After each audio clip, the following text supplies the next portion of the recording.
ನಮಸ್ಕಾರ. ಇದು ಬಂದು ರೋಬಿರೆಡ್ ಫ್ಲೇಮಿಂಗ್ ಅಂತೇಳಿ. ಫ್ಲೇಮಿಂಗ್ ಥಿಕ್ನೆಸ್ ಬಂದು 18 mm 2x2 ಇರುತ್ತೆ. ಡೈರೆಕ್ಟ್ ಪಾರ್ಕಿಂಗ್ ಯಾರು ಬೇಕಂದ್ರೆ ಯೂಸ್ ಮಾಡ್ಬೋದು, ಡೈರೆಕ್ಟ್ ಫಿಟ್ಟಿಂಗ್ ಮಾಡ್ಕೋಬಹುದು ಇದು.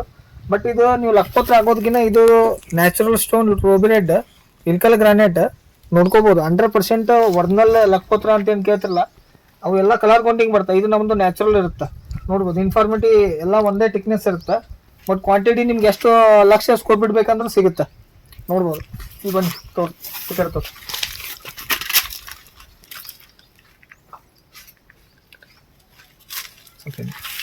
ಇಲ್ಲಿ ನೋಡ್ರಿ ಇಷ್ಟು ಕ್ವಾಂಟಿಟಿ. ಮತ್ತು ಇಲ್ಲೇ ನೆಕ್ಸ್ಟ್ ಇಷ್ಟೆಲ್ಲ ಬಲ್ಕ್ ಕ್ವಾಂಟಿಟಿ ಐತಿ, ನೋಡ್ಕೋಬೋದು ನೀವು. ಎಷ್ಟು ಬೇಕಂದ್ರೆ ಸ್ಟಾಕ್ ಐತಿ. ನಿಮ್ಗೆ ಆರ್ಡ್ರ್ ಚಾಯ್ಸ್ ಮಾಡಿದ್ರೆ ಕೂಡ ಹೋಮ್ ಡೆಲಿವರಿ ಕಳಿಸ್ಕೊಡ್ತೀನಿ, ನೋಡ್ಕೋಬೋದು. ಮತ್ತು ನೆಕ್ಸ್ಟ್ ಇನ್ನೊಂದು ಇದ್ರ ಒಳಗೆ ಸನ್ಫ್ಲವರ್ ಐತಿ. ಇದು ಬಂದು ಸನ್ಫ್ಲವರ್ PG ಅಂತೇಳಿ. ಇದು 10 mm ಥಿಕ್ನೆಸ್ ಇರುತ್ತೆ. ನಿಮ್ಗೆ 10 mm ಬಾತ್ರೂಮು ಮತ್ತು ಇಲ್ಲ ಪಾರ್ಕಿಂಗ್ ಒಳಗೆ ನಮ್ಗೆ ವೇಟ್ ಜಾಸ್ತಿ ಬೇಡ್ರಿ, 18 mm ಬೇಡ, 10 mm ಬೇಕನ್ನೋರು ಕೂಡ ಹಾಕೋಬೋದು. ಎಲ್ಲ ಡೈರೆಕ್ಟ್ ಫಿಟ್ಟಿಂಗ್ ಇದೆ. ನೀವೇನು ವೆಟರ್ ಪ್ಯಾಡ್ ಫಿಟ್ ಮಾಡ್ತಿಲ್ಲ ಆ ಥರ ಡೈರೆಕ್ಟ್ ಫಿಟ್ಟಿಂಗ್ ಇರುತ್ತೆ. ಇದು ಸನ್ಫ್ಲವರ್ ಒಳಗೆ, ಅದು ದೊಡ್ಡ ಫ್ಲವರ್ ಒಳಗೆ. ನಿಮಗೆ ಬಲ್ಕ್ ಕ್ವಾಂಟಿಟಿ ಎಷ್ಟು ಬೇಕಂದ್ರೆ ಸಿಗುತ್ತೆ. 2 ಪಿಂಕ್ ಒಳಗೆ, ಒಂದು ದೊಡ್ಡ ಡಾಟ್ಸ್, ಒಂದು ಚಿಕ್ಕದು. ಮತ್ತು ಅದು ಬಿಟ್ಟರೆ ವೈಟ್ ಒಳಗೆ ಬೇಕಂದ್ರೆ ನಿಮಗೆ ಸಿಗುತ್ತೆ ನೋಡ್ಬೋದು.